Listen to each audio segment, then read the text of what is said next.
Okay, I left off with what does God want from us today? And all through history, what has God wanted from us? And I'm going to suggest some maybe radical ideas, but it's not radical to say go to the Torah, start reading the text, and it will inform you. The text starts, Bereshis bara Elohim es hashamayim v'aretz. In the beginning, okay, now I got stuck because the next word, Elohim, is a name of God. And how will we translate that word? There are 7 holy names of God. The first story of creation uses only this name, Elohim. I usually translate it as Lord, Elohim as Lord, because Elohim is used in other contexts in reference to people of authority, such as the court, which is the Lord over the people.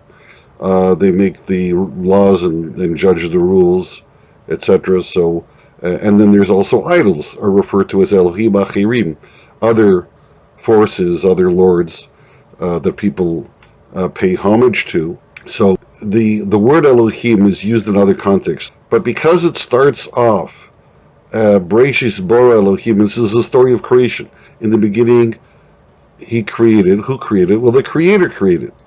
I'm going to translate it as the Creator, and the Creator the Creator created the heavens and the earth. So we're introduced to God as the Creator. That's the first story. God is a creator. Now, here's an interesting insight. Before creation, there's just God. There's nothing else. There's no physical, no spiritual. There's nothing except God because He created everything. So, what was the biggest act of creation, the biggest invention at that point for God to think of as He starts creating? And I would suggest that the answer is the number 2, because before there's anything else, you can't even use the number 1. You could say there's one God, but there's no reason to use a number because there's nothing. There's only God. So whatever He is, that's all there is. And so there's no need for anything else, any other concept. Once you start to think of something else, that makes it a number 2, and now you can go back and say God's number 1. So the biggest act of creation is just the concept, the idea of a 2.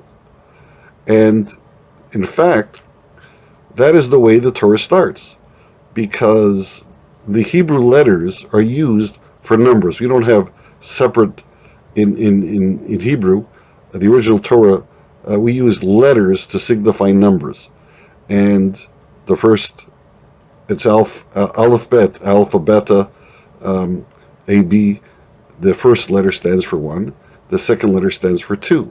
The Torah starts with the Bereshis, the letter B, Bet in Hebrew, which is number 2. So it starts with 2. The first act of creation is that there's a 2. In fact, the first 3 letters of the word in the beginning actually spell out the word He created.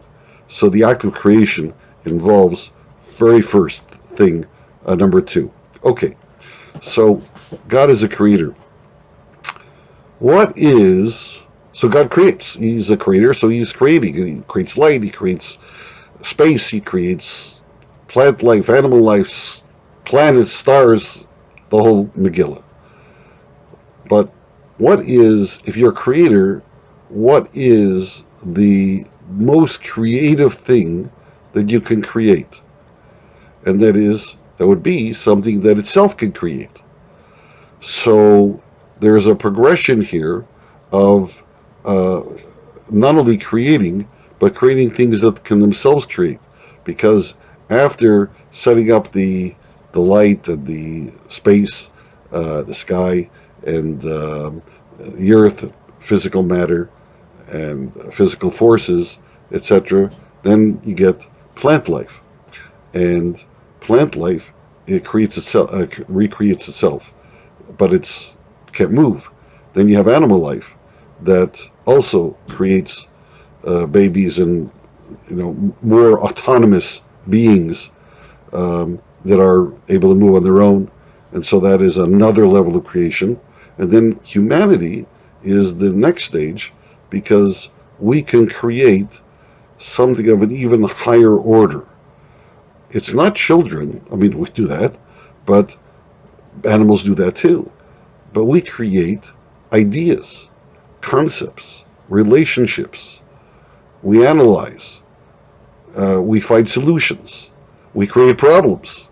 So that's a whole new order of creation.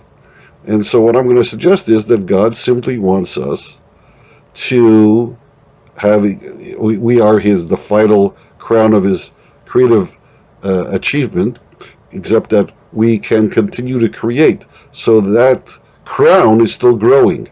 We can create all kinds of things, as you see that we have all through history, and now even more so, although nowadays we create more scientific solutions. There's been huge development in science. That's part of creativity. But also concepts, political ideas, economic ideas, relationship ideas, social science ideas. All these things are part of what we're creating, that God gave us the ability to create. And so his exercise is not over.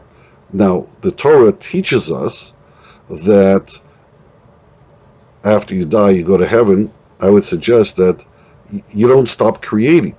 I don't. My concept of heaven is not that you're relaxing for eternity, and no problems.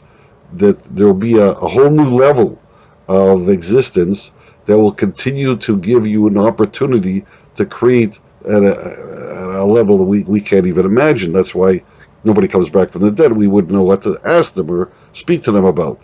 So that'll be a whole different world. Has to be, because we're simply a figment of God's imagination. We're a creature, a created being from his creative talents. He doesn't forget. So he still remembers every single human being that ever lived. His mind is on every single blade of grass. This gets into the nature of God, that he's infinite, and what did he create with, and so on. So maybe a larger discussion. But the point I want to make here is that we were created by God's mind, and he doesn't forget. He can't forget, because the whole world is a figment of his imagination, and we see it every little item of it is just God's imagination. So, and it's always there. So you see that he has the power to maintain awareness of billions, trillions, to us almost an infinite number of things. By the way, it's not infinite. The scientists have put a number on how many molecules there are in the universe. So it's a huge number, but it's finite. It's not infinite. So, and he's got his mind and all that. That's what he's making up all the time. That's my concept of God. And that's what I'm suggesting, what he wants from us. Now, we can create bad things too, and he gave us that power. So, along with that power to create, he's given us instructions. Here's how you become a better and better creator. And those instructions are in the Torah. And there's different instructions for different types of people, different levels. There's many different possibilities, because one of the features of being a creator is you create all kinds of different things. And you can see that. You just look in the world and you see how diverse creation is. Not only the plant life, how many different species there are, different kinds, and the different life cycles that they have, and different uses that they have. And then the animals, we're still discovering new species in remote parts of the earth, and insects, nothing to talk about. The variety there.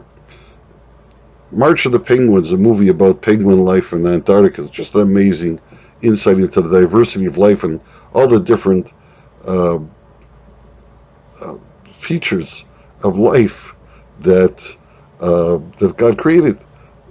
It's an amazing movie to watch, to see the diversity of different ways that God has created. We are also so diverse, even though all humans have the common element, and the skin color is just such a surface type differences of almost no difference really, but all the personalities, all the talents, all the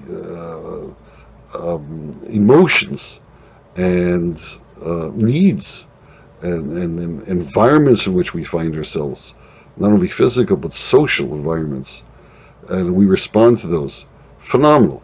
So all these are part of the diversity that God loves to create, and in order to maximize, it's hard for us to identify what is the maximum. So God gives us guidelines. Follow these guidelines, and you'll maximize what I've given you. And for each person, it's really different what you can create out of the resources that you were given.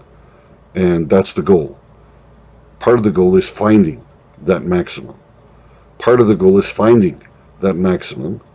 And then the other part is working to achieve it. And the more you achieve it, the better situated you will be for the next level, which comes in the next world. We don't call it heaven. The Jewish people don't call it heaven or paradise. We call it the world to come, because it's a whole new world. And just like this world, there's always changes, there's always challenges, there's always things to do. The next world, I think, it seems to me obvious that it'll be much similar in that vein, but completely different in every other vein. And that's why we can't see it yet.